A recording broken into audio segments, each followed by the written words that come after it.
natin lahat. Amen.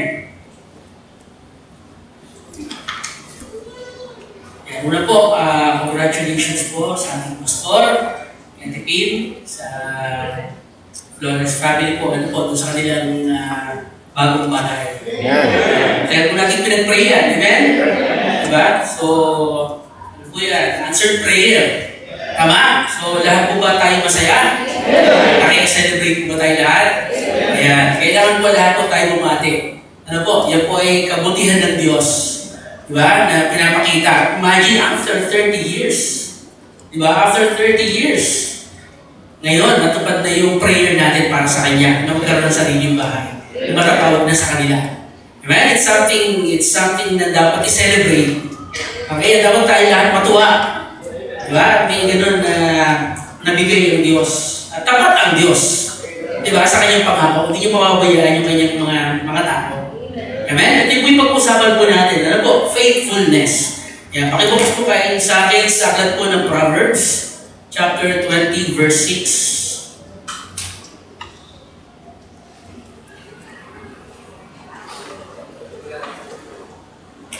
Proverbs chapter 20, verse 6.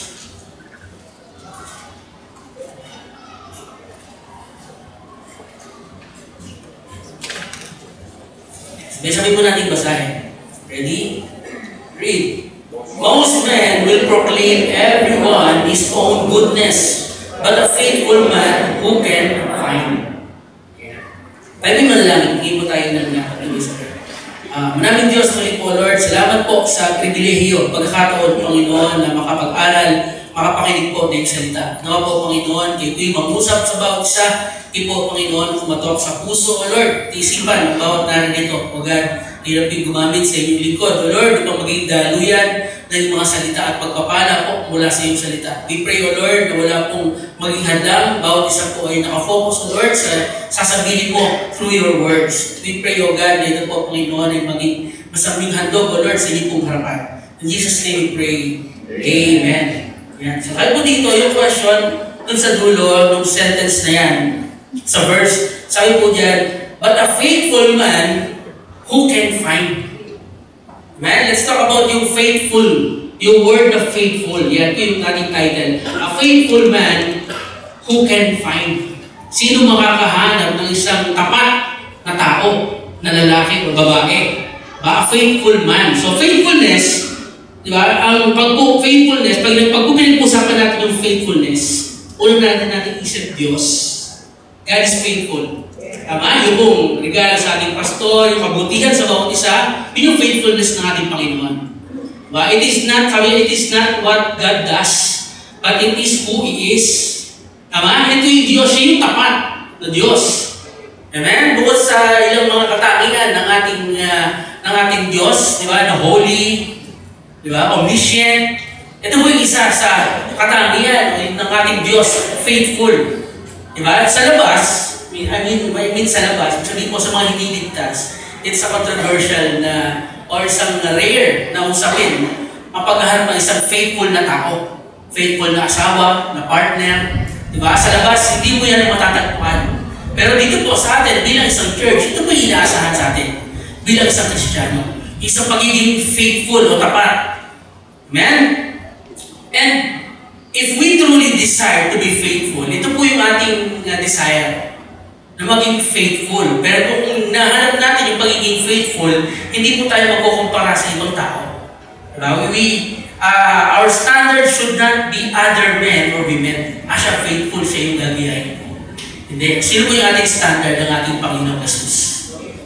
Amen? Ang standard natin ng pagiging faithful ang ating Panginoong Jesus. Sabi niya, di ba, sa Hebrews 12, sabi, He is our perfect example. Sabi sa Hebrews 12:2, looking unto Jesus, the author and finisher of our faith. He is our role model ng ating Panginoong Jesus. Amen? Di ba? In obedience, in love, in sacrifice. Tandaan po natin ang ating Panginoong Jesus, He was faithful to the Father's will. Di ba? Ano po? Even unto death. Naging faithful siya dyan. Ano po? He was faithful to His mission. Even when betrayed, denied, and abandoned. But he was faithful to his word, fulfilling every prophecy written about him. Amen? The Lord Jesus Christ is faithful. Ano na lang po yung hindi niya na fulfill about him? The second coming. Diba? The second coming of our Lord Jesus Christ. And before that, but before faithfulness comes to a man, ano yung unang dapat?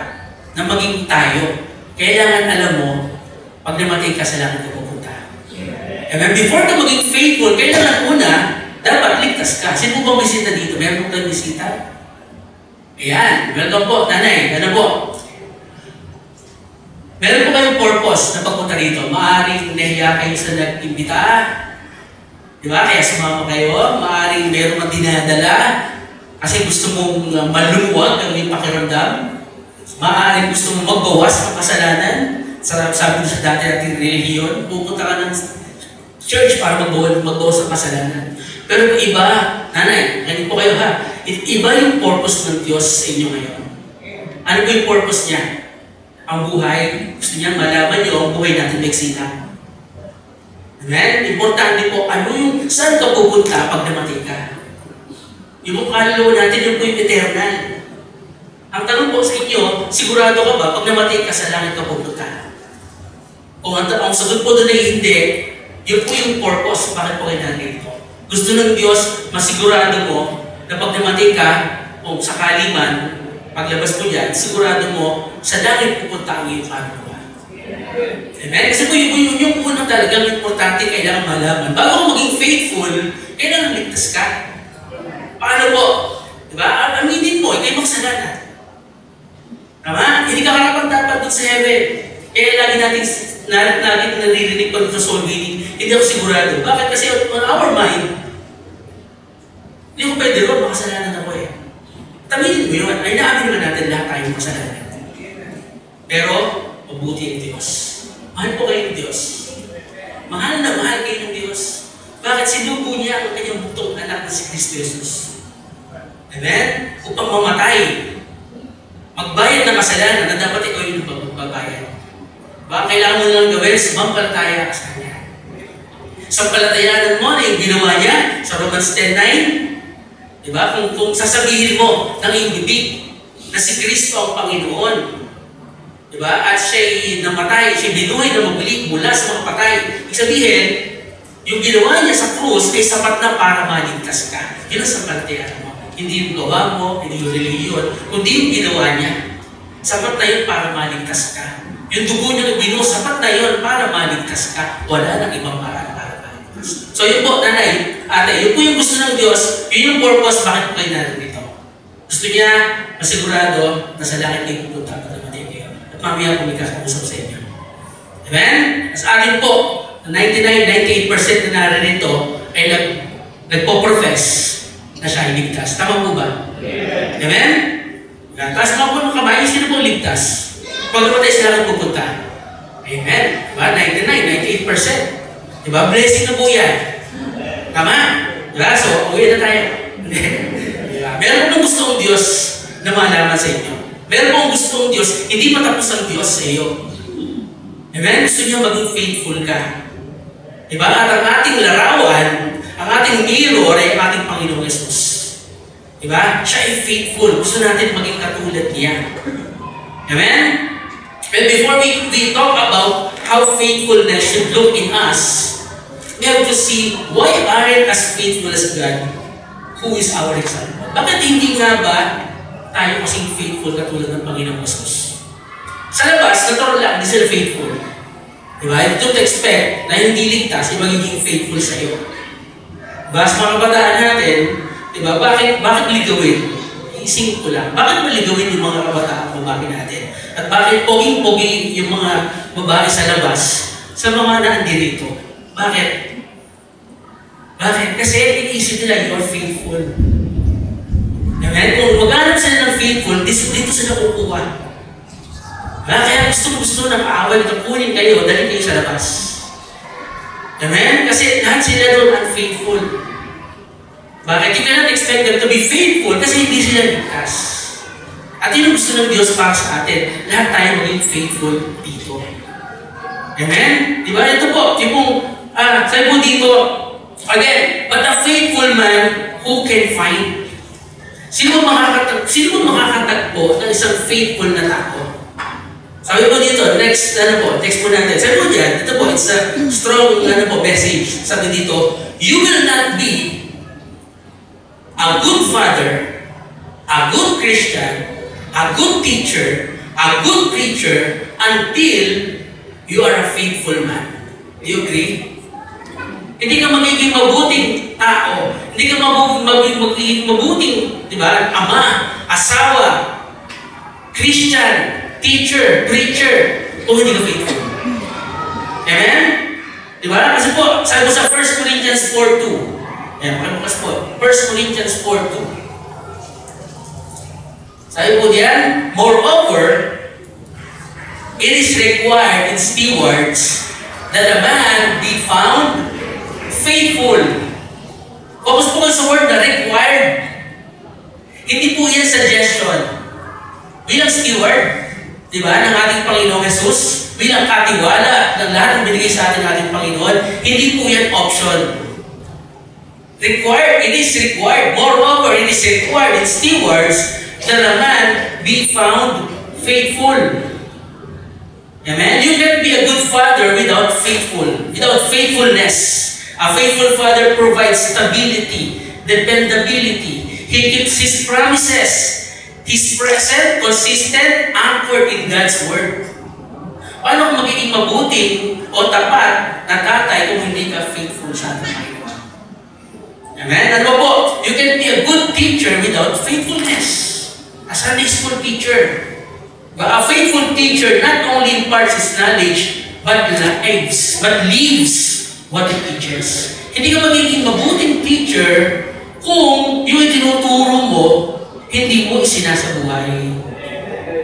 Amen? Paano magiging, yes, makakapag-encourage ka, pero in the long run, magiging walang kabulungan yung itinuturo mo kung hindi nakikita sa iyo. Amen? So, kung ikaw ay nagtuturo ng Sunday school, kung ikaw ay nagtuturo sa ibang tao, kung ikaw ay nagsosoul reading, kailangan nagre-reflect yan sa iyo. Diba? Bakit maraming hindi sumasama sa soul reading? Diba? Unang-una niyan, natatakot. Baka bumalik sa kanya yung sinasabi niya. Baka hindi nakikita sa kanya. Amen? Yung isang pagiging ligtas. Okay? Ano po? You can be a good preacher without faithfulness. Preaching is not just about passion. Yes, magaling ka mag-preach. Passionate ka mag-preach. Malakas yung boses mo. Malakas yung dating mo. Magaling ka mag-influence ng tao. But without dependability before God, you can't be a good preacher. Amen? Pag hindi rin nakikita sa iyo kung ano yung pinipreach mo. Diba? A faithful preacher will declare truth even when it is unpopular. And nakikita ko sa pastor natin. Hindi siya takot na mag-preach about things kahit yan ay alam niya na mayroong masasaktan. Mayroong matatamaan indirectly. Amen? That's a good preacher. Pinipreach niya kung ano yung totoo, kung ano yung nasa Word of God. It doesn't matter kung sino yung matamaan. Amen? Diba? At naalala ko lang po, yung sa Numban, naging topic niya is about homosexuality. Merong dalawa na na-invite na gano'n. Diba? Kala ko magiging tone down. Kasi nakita ng pastor may invite na gano'n. Kala ko magto-tone down siya. Magiging mahinay, baka masaktan, ma-offend, or something. Hindi. Grabe, todo. Kung ano yung sinasabi ng Word of God, then yun yung sinabi. Diba?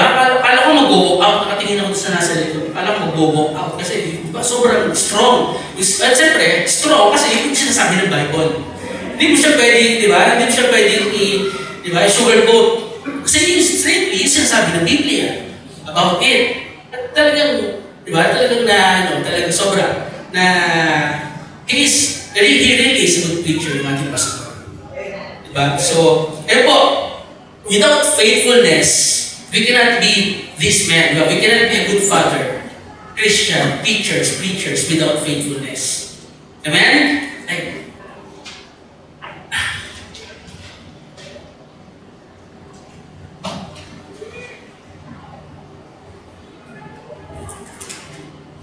Masyadong marami po yung aking sinulat. Isang papel lang yung binigay ng pastor. Yung nire-rate ko, naging 8. Excited lang po kasi matagal na po hindi na-invite ulit ni pastor. Yeah. Sabi po, balik po tayo. Proverbs 20 verse 6. Diba? Most men will proclaim everyone his own goodness, but a faithful man who can find. Bakit po ganun yung construction? Parang di kung titignan po, parang magkaiba yung dalawang phrase. Sabi dito, most men will proclaim everyone his own goodness. Sabihin po, ito po yung mayabang na tao. Yung pinagyayabang niya yung his own goodness. Diba? Magaling siya. Magaling ako dito. Success ako dito. Ako gumawa niyan. Pero sabi dito, but a faithful man who can find. Sino ang makakatagpo ng isang faithful o tapat na tao? Amen? Diba? Kasi po, pagka the church, the home, faithful men are rare. Sabihin lang po nito, bakit naghahanap? Faithful men are rare. They are precious. Diba? Bibihira, makakatagpo ng isang tao na faithful. Yan po ay rare, precious. Sabi ko nga po, hinahanap yan ng mga makasalibutan ng mga iniligtas. At yung ilan, diba, marami ang hindi faithful, at yung ilan, matatagpuan natin dito. Diba, ang saya? Yung faithful, yung ilan na matatagpuan sa buong mundo na faithful, saan matatagpuan? Sa loob ng church. Do you agree? Amen? Diba? Asang saya kasi nandito ka sa lugar na maraming faithful. So kung magkahanap ka ng partner, huwag kang lalabas. Alam sa mga lalaki, mga babae hindi naghahanap yan, naghihintay. Diba? Mga lalaki, huwag ka maghahanap sa labas. Kasi yung mga faithful, diba, Daris? Maghahanap ka dito. Diba? So when the Bible says, but a faithful man who can find, meaning, it is hard to find. Okay? Because rare. Few. Why? Pag-usapan po natin, may lang po ito. Yan. Tatlong reason. Bakit? Bakit ba kukunti ang faithful na tao? Whether it's a man, wife. Okay? Unang-una po. Bakit rare? Sabi sa Proverbs 20 verse 6, bakit siya naghahanap ng isang a faithful man who can find? Una-una, because it is uncommon. Ang pagiging faithful daw, it is uncommon. But what is common? Unfaithfulness. Diba? Common na ang faithfulness. Kung lagi kayo nanonood ng Channel 7, ano bang laging topic? Unfaithfulness. Hindi pwedeng walang plot. Kung nanonood kayo sa hapon o sa gabi, ibig sabihin, hindi pwedeng, hindi kasama sa plot ng kwento ang unfaithfulness. Bakit? Kasi ginamindset tayo na ito ay common. Bakit kukunti? Bakit kukunti yung faithful? Kasi naka-mindset na tayo, kung lagi ka nanonood ng TV, na ito ay common na nangyayari. Amen? Nung siguro pa mga 30 years ago, 40 years ago, ang common lang na nagiging unfaithful sa pag-asawa ay lalaki. Pag babae ang naging unfaithful, sobrang halos baruhin. Tama? Kasi uncommon sa babae. 30, 40 years ago, na babae yung nagiging unfaithful. Lalaki na. Pero ngayon po, hindi na. Sumasabay din ng babae. Hindi lang lalaki, pati babae. Ginagawa common na sa kanila na maging ganun. Dati suklam. 70s, kwento sa akin ng nakakatanda. 70s, 80s, ang common lang lalaki. Babae, suklam sa lipunan. Pero ngayon, diba, kung magiging aware ka, pati babae nagiging common na rin. At hindi nakakatuwa. Tama? Dapat pareho. Sa lalaki man o sa babae, pagiging unfaithful. Okay? Ayan, marami po sa verse 6, sa Tagalog po, maraming tao ay magtatanyag bawat isa ng kanyang sarili kagandahan loob. Ngunit sino makasusumpok sa taong tapat? 7, ang ganap na tao na lumalakad sa kanyang pagtatapat, mapapalad ang kanyang mga anak na susunod sa kanya. Kung tatanungin po natin, what are some things in our life na masasabi mo, you are good at? Saan mo magaling? Is it true that you are faithful in those things? Or is it your own goodness? Or is it faithfulness? Ano po ba what are some things, many people, many God's people today are not faithful. Isa-isahin po natin. Kahit po sa atin bilang mananampalataya, marami sa atin are not faithful in these things. Una-una, church attendance. Amen? Can you say it yourself that you are faithful in church attendance? Oh, every morning nandun ako. Every morning nandun ako. Hapon. Kaya na po sa Sunday School, pinagdaan namin yun. Diba? Na, on the first day of the week, si Paul nag-preach from morning until midnight. Diba? Yung service nila from morning until midnight. Sabi ko, tayo, ilang oras lang? 2 oras o 3 oras umaga, 3 oras hapon. Amen? Hindi tayo hanggang midnight. Tapos, pupunta ka rito, umaga lang. Why not give your Sunday to God? Amen? Ito yung nire-require ng Panginoon. Huwag yung kaligtaan ng pagkakatipon. Amen? Yun yung nire-require. No, sino po ba yung ating Nero? The New Testament Church. The New Testament Church, ang service nila. Diba? Every first day of the week, from morning until midnight. Amen? Tapos ikaw umaga lang. And then you proclaim yourself that you are faithful. Ha? Hindi po ganon. Inaasahan ng Panginoon. Nandito ka na umaga, mamayang hapon, kahit wala si pastor, at iba'y mag-preach, kailangan nandito ka rin. Amen? Yun yung pagiging faithful. Bakit, di ba? Bakit ko konti faithful? Kasi it is common. Marami ka ganon. Amen? Diba? Nandito ka umaga, sana make sure nandito ka ng hapon. Diba? Parang mga professional, diba? Mga employees, mga businessman, nakakalendar na yan eh. May calendar ka for the whole month. May calendar ka for the whole year. Amen? Nakakalendar, Sunday, black yan. Diba? X na yan. Black yan, para sa Lord yan. Wala umaga hanggang gabi. Amen? Pero mga time break eh. Kaya after this, hindi tayo na 12, balik kayo na 6. 6 hours. Kami, dire-diretso.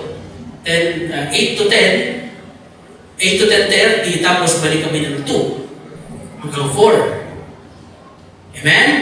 Diba? So many God's people today are not faithful. Totoo po yan. Unang-una, church attendance. Pangalawa, in giving. Yan. Sabi po sa 1 Corinthians 16:2, upon the first day of the week, let every one of you lay by him in store. Okay? Giving reflects trust. It proves God can depend on you to handle His blessings. Yeah, it proves God can depend you to handle His blessings. Kung paano magiging tapat sa pagbibigay mo, yun ang sinusukat ng Diyos. Gaano kita pwedeng i-bless? Gaano kalaki? Kung tapat sa maliit, ay tapat sa malaki. Paano pagkakatiwalaan ng malaki ng Diyos kung sa giving lang, sumasweldo ko ng 100,000, halimbawa lang, maglagay tayo ng numbers. Halimbawa, sa 100,000, ikaw lang nakakaalam mo yung 100,000 per monthly. Tapos, pasaya ka na, nagbibigay ka ng 5,000. Sa harap ng ibang tao, kung may makakaalam, baka tawagin kang faithful. Pero sa harapan ng Diyos, hindi. Amen? Ang faithful, diba? Ang faithful, alam mo, you are a cheerful giver. Hindi ka na magbibigay ng 10%. Kung maaari ka, 50%. At yung babaeng balo, binigay niya ang 100% para sa Diyos. Kaya ano po, in God's service, sabi sa Romans 12, verse 11, basahin po natin.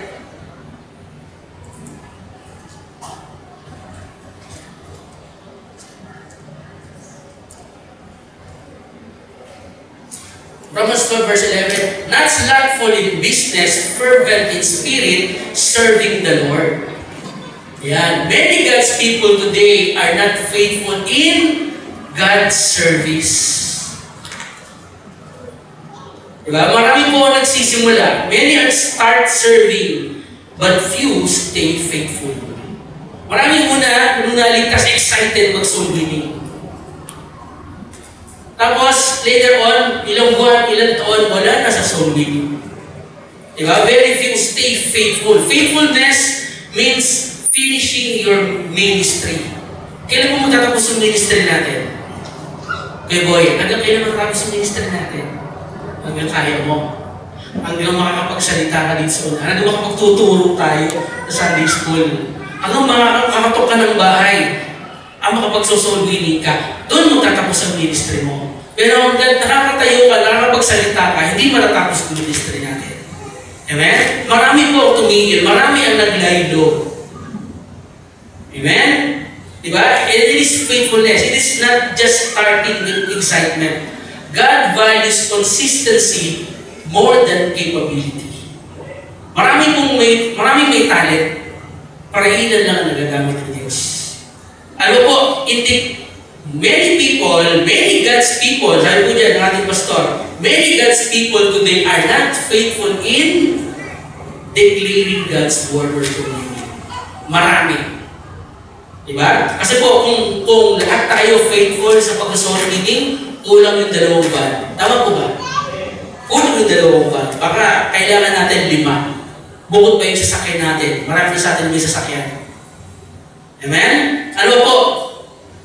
In helping and supporting church ministry or project. Sabi ko sa Nehemiah 4:6, so build with the wall, for the people had a mind to work. Faithful people don't just attend, they participate. Pag po tayo ay mayroong project, we need to be faithful sa pagbibigay, pagbubuo. Amen? A faithful member doesn't ask, what will I get? But how can I help? Tama? Paano ba ako makatulong? Ano ba yung may iaambag ko diyan? Yeah. At yung pong, speaking of project, alam mo po yung project naman namin sa Lumban, we really need your help. So, paano mo para prayer? Diba? It's a big project po para sa Lumban. Sa atin yun. Sa atin yun. Amen? Diba? Magkano po yung estimated? 10M? Diba? Kung isip ko nga, napag-usapan po namin lagi, sabi, imagine, tayo, hindi tayo kasi laki na sa tapos binigyan tayo ng project na worth 10 million. Diba? Nakaka-bless. Kasi sabi kanina, it's parang yun yung binigyan ka na itong project, ibig sabihin, ganito yung tiwala sa inyo ng Diyos. Na kaya mong tapusin ng ganitong project. Kaya natutuwa kami, it's a challenge. Oh yes, it is a challenge. Na hindi kami isa nagpapatulog sa atin. Diba na? Diba? Hindi mo pressure yung tiwala ba ng Diyos.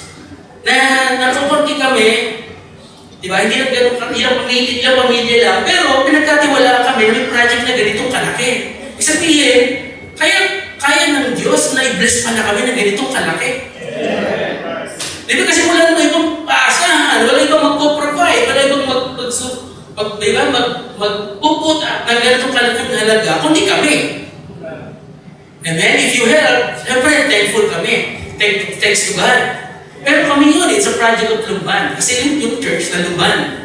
Amen? Na magagamit din naman natin. Kaya po, I'm asking po na lahat sa atin, please pray for it. Amen? Kasi po, yun po ang walang ibang may tataas doon. Walang ibang bibigyan ng papuri kung gaano katapat ang Diyos. Amen? Sabi nga po, hindi ka bibigyan ng isang mga pagsubok na hindi mo kayang lampasan. Diba? It is a challenge for us. At yun po yung sabi ka, kaya natutuwa natutuwa kami. Kaya sa lugar, sabi ko sabihin, panana, ay kami i-bless ng gano'n. Diba? Kaya po sila, sabi po ano namin nga, the coming, kasi mahaba ng bakasyon ng Christmas. Sabi ko, sabi ko sa family ko, kasi every Christmas, or na gano'n, simula ng pinagpala ng Lord, nag-schedule kami ng vacation. Pumunta rito. Diba? Tapos yung mga kasama ko dun sa work, yung aking sasakyan pinagtatawanan na. Kasi yung mga kasama ko, magaganda rin sasakyan. Sabi ko kasi magkabaha, ng konting kwento lang po. Pagkabaha, hindi na ako nakapunta sa appointment. Bakit? Kasi mababa yung sasakyan ko. Diba? Kasi baka abutin ng baha. Ito ko tumutuloy. Sabi niya, Brad, sabi niya, tapos sabi niya sa akin, Brother Jason, ba't hindi ka bumili mas malaki na? Diba? Bakit? Kaya mo naman. With the grace of God, sana kaya ko. Laboratory naisip ko, ba't ako bibili? Ba't ako uutang ng panibagong sasakyan? Kung meron kaming project, diba? So parang anong sasabihin nila ng Lord? Diba? Yung priority mo. Amen? So sabi ko sa kanila, sabi sa atin, ako gano'n, sabi ko, hindi ko sinasabi ko kayo bumili ng bagong damit, diba? O magbumili ng bago, mag-enjoy. Ikuin nyo yan, pero ang priority natin yung ating project. Diba? Kasi yun yung priority natin. Mag-enjoy tayo, pero yung priority natin, yung project natin. Kasi yun yung binigay sa atin ng Diyos. Yan yung commitment natin sa Kanya. Amen? So huwag sana mawala yung testimony natin. Hindi natapos kasi si Brother Jason bumili ng ganito. Hindi natapos kasi nagpatayo na naman ng bago. Diba? Hindi. Unahin natin yan. Pagkatapos, yan. Saka tayo, kung ano mga blessing bumuling sa atin. Yun yung una.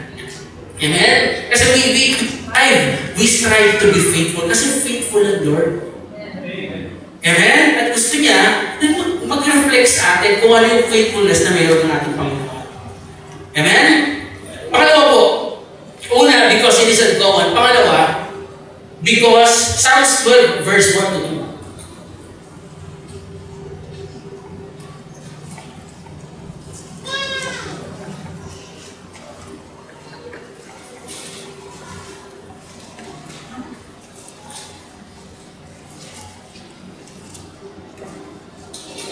Psalms 12, verse 1 to 2. Help, Lord, for the godly man ceaseth, for the faithful fail from among the children of men. Verse 2, they speak vanity, everyone with his neighbor, with flattering lips, and with a double heart do they speak. Sabi po dyan, help, Lord. Diba? The psalmist or David cried for help. Sabi ko, help, Lord. David bakit po humihingi ng tulong to si David? He saw a shortage. Crisis of what? Crisis of faithfulness. Diba? The godly man ceased, faithful people were disappearing. He cried for help because when faithfulness fails, everything else begins to crumble. Diba? We live in time when talent is plenty but faithfulness is rare. Many can perform but few can persevere. Amen? Humihingi ng tulong ito si David. Bakit? Kasi po yung faithful na mga tao nawawala. Amen? Sabi po, the meaning of fail is to become deficient or insufficient. Yeah. Sabi po dyan sa Psalms, yung meaning of fail is to become deficient, lacking or kulang, or to be insufficient, hindi sapat. Diba? The few, yung ilang natitira. Diba? God, diba? Thank to God, may ilan sa atin dito na andito tayo mga faithful. May ilan na natitira. Kaya lang, the few faithful ones left sometimes have grown weak, tired, and empty. Amen? That is sad. Paano kung magkulang? Ang tanong, paano kung magkulang o kumunti ang mga faithful na tao? The result, sabi po sa verse 2, they speak vanity with flattering lips and a double heart do they speak. Kung mawala yung mga faithful, ano po? Words replace works. Yung ating mga salita ay napapalitan ng ano, di ba? Ng ano, flattering lips. Sabihin po, yung say what people want to hear, and not what they need to hear. Imagine po, pagka yung mga faithful na tao, kumakanta dito na nakakamiss ang daming mga kumakanta dito po sa choir. Imagine niyo po kung yung mga unfaithful na tao, kumakanta rin dito sa unahan. Ano po yung matitira? Flattering lips. Ano po? Yung message na kino-convey nung kanilang nung kanta ay wala sa puso. Pangalawa, wala sa testimony. Diba? Yung po sa kwal, yung message, yun yung dinanamdam natin eh. Kaya lang, paano kung hindi faithful, yung mga kumakanta dito sa unahan?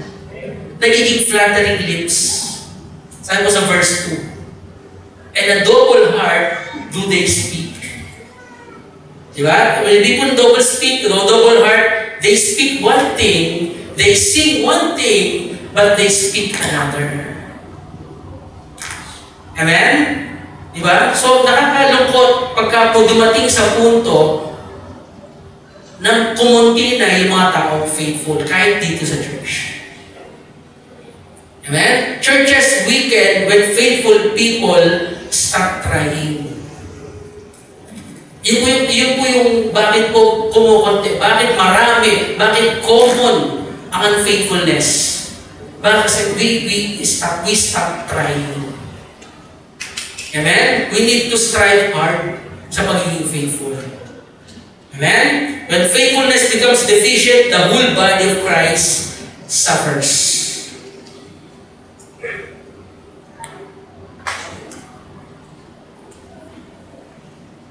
Sabi sa Galatians 6:9, and let us not be weary in well-doing, for in due season we shall reap if we faint not. We don't stop trying to be faithful. Okay? At yung pong faithful becoming less and less, huwag sana pong mangyari sa atin. And ito po, kaya po dito, don't be afraid of commitment, of serving God faithfully and giving God the best. Bakit po ba natatakot ang isang tao na mag-commit sa Lord? Bakit po ba natatakot tayo bilang isang ligtas na mag-commit sa Kanya and serving God faithfully?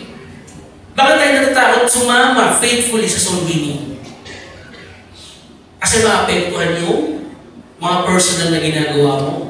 Kasi baka hindi ka maging successful sa personal goal mo. Baliktad eh. Tama po ba? Kung magkukumit lang lahat tayo in serving God, do you think papabayaan niya yung kabuhayan mo?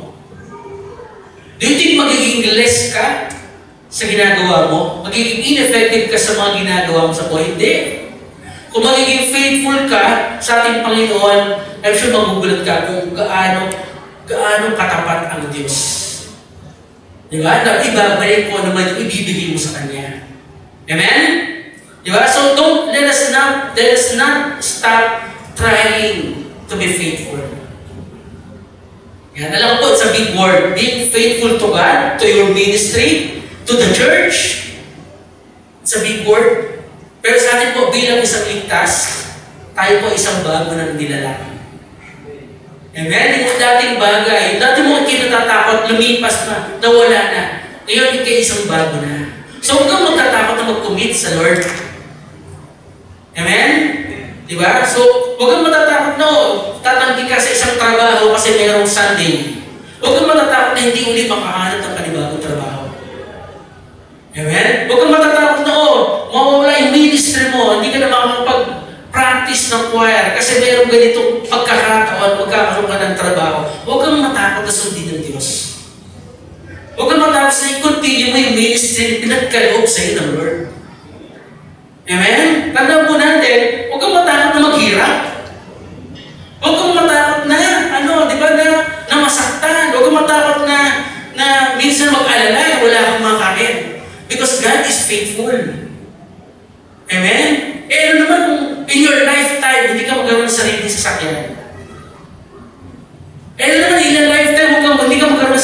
yung bahay. Eh naman, in your lifetime, hindi ka mapunta ng abroad, hindi ka mapunta man lang ng Baguio. Eh ano naman? Tandaan niyo po, we are pilgrim and strangers in this earth. Hindi tayo taga rito. Amen? Diba? Eh, huwag tumingin sa ibang tao. Tingnan mo yung kabutihan ng Diyos. Amen? Mabubuhay nga, lalo sinasabi, mabubuhay tayo. 90 years lang, 95. Diba? Kaya mabilis ang panahon.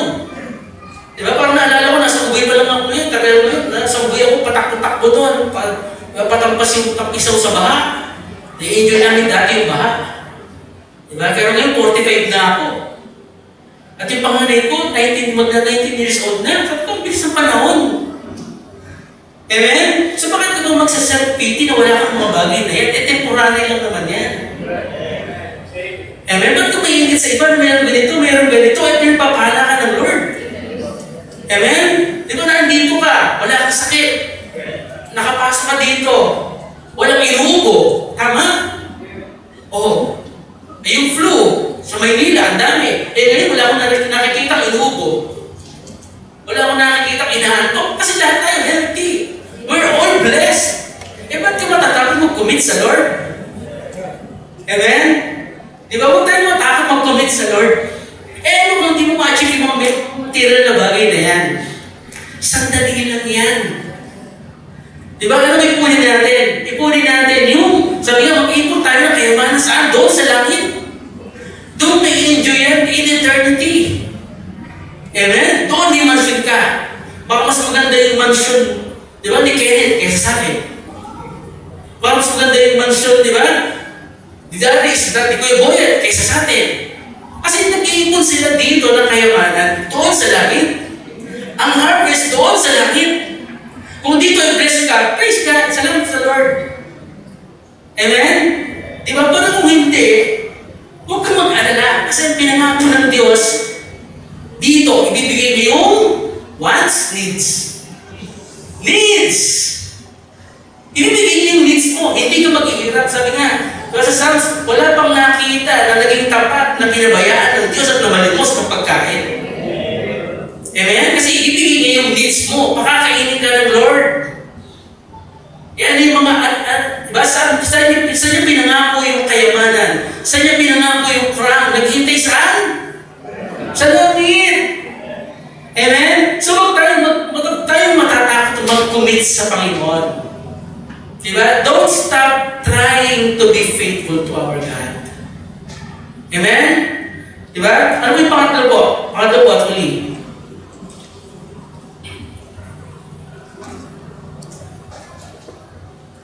Pangatlo po, dahil po sa Matthew 25. Last na po ito. Matthew 25, 24 to 26.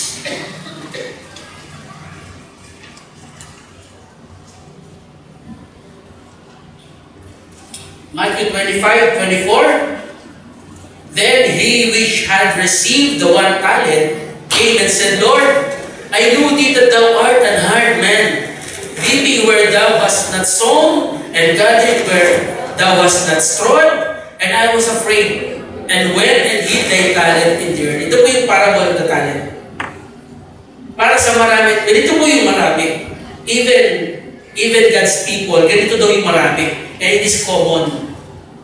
Ano po yun? For them, they just don't care. Bakit maraming unfaithful? They just don't care. Binigyan ka ng isang talent, hindi man lang magamit sa church. Binigyan ka ng boses, hindi ka man lang marinig kumanta sa church. Diba? Binigyan ka ng talent magturo, hindi ka man lang nakita magturo na ibang tao. Binigyan ka ng talent magbigay, hindi man lang, diba? Hindi ka man lang nakapagbigay. Because, bakit? They just don't care. Diba? Tignan po natin, ito po, yung 1 talent na binigay niya dito sa tao. Notice po, he didn't steal. Hindi siya nagnakaw. He didn't rebel. Hindi siya nagreklamo. Or he didn't run away. Hindi siya umalis. Anong ginawa niya? He simply did nothing. Amen? Diba, may talent ka, gamitin mo sa Panginoon. Eh, malungkot, for them, it's not important to them. Okay lang, kahit ako mag-soul winning, walang problema. Basta nandun ako, okay lang. Diba? So, huwag po sana gano'n. Kaya nakita po natin, puro excuse. Marami siya sa Panginoon, puro excuse na nakita niya. Lord, I know thee that thou art an hard man. Instead of working, instead na magtrabaho, instead na magbigay sa Panginoon, magpagamit sa Lord, he made excuses. Instead na gamitin yung talent niya, he justified his laziness. At ano ba? He blamed Master's character rather than admitting his own negligence. Amen? These are pictures of Christians who don't value God's trust. Nakalungkot po, nabigyan nito sa atin. Marami, hindi lang ilan, marami. Diba? Kasi sabi po, a faithful man who can find. Hindi ba natin sabihin niya nahayagan? Pero ask yourself, faithful ka ba sa Panginoon? Or you just don't care? Diba? Yung marinig mo, kailan mag-soul winning ngayon? Narinig mo, pumasok dito. Paglabas mo, saan pupunta? Dito. Sasama mo sa soul winning? Busy ako. Narinig mo yung Word of God. Ito ay utos ng Diyos. Ito yung Great Commission. Narinig mo dito, saan pupunta? Sa labas na naman. But because you just don't care. Nakalungkot. Huwag po sana ganun. Amen? Narinig natin dito, kailangan gawin natin. Para kanino? Para sa iyo yan. Para ba sa Diyos yan? Mag-i-increase ba yung kanyang pagka-Diyos? Pag ikaw hindi, para sa iyo yan. God is God. Wala man tayo dito lahat dito. God is God. Amen? Tayo may kailangan sa Diyos. So start to care. Di ba? Maging mindful ka. Nasaan ka tayo? Anong katayo mo sa harap ng Panginoon ngayon? God has entrusted us with, ano po yung God has entrusted us with what? Time, talent, treasure, testimony. Amen? So, huwag po natin sayangan. Pinagkatiwalaan tayo ng Panginoon. Conclusion, I think, siguro po, lahat po, nakapag-realize, na-realize niya, I think we all need improvement.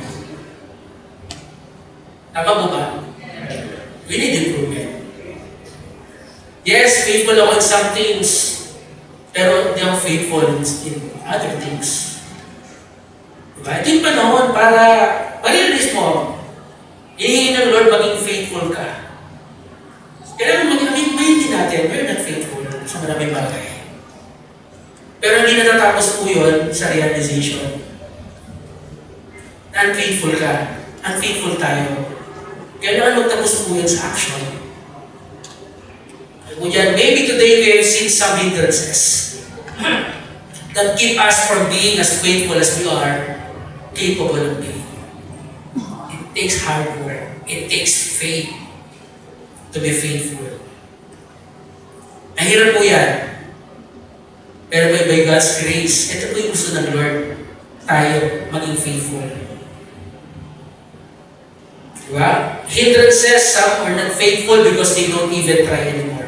Others are not faithful because they simply don't care. They've lost value for the things of God. Pero ito po yung pagkakataon. Tandaan po natin, sabi nga, hindi ka sumamba kung walang nabago sa'yo. Hindi ka sumamba kung wala kang na-realize at paglabas mo wala na. Amen? Narinig po natin yung salita ng Diyos. We strive to be faithful. Kasi sandaling panahon lang naman yan. Hindi mo alam kung gaano katagal. Katagal ka pa, hayaan ng Diyos na sumamba. Makapaglingkod sa Kanya at magamit niya. Kasi doon wala nang soul winning, di ba? Doon yung reaping. Doon yung celebrating with God. Dito yung hard work. Dito yung pag-iipon. So, kung tayo maging tamad, then please care. Kasi hindi po yan para kanina ba man. Yan din para sa'yo. Amen. Sige po, tayo po manalangin. Maraming Diyos, muli po, Lord, salamat. Salamat po, Lord, sa mensahe. Salamat po, Lord, na ikaw ay nariyan po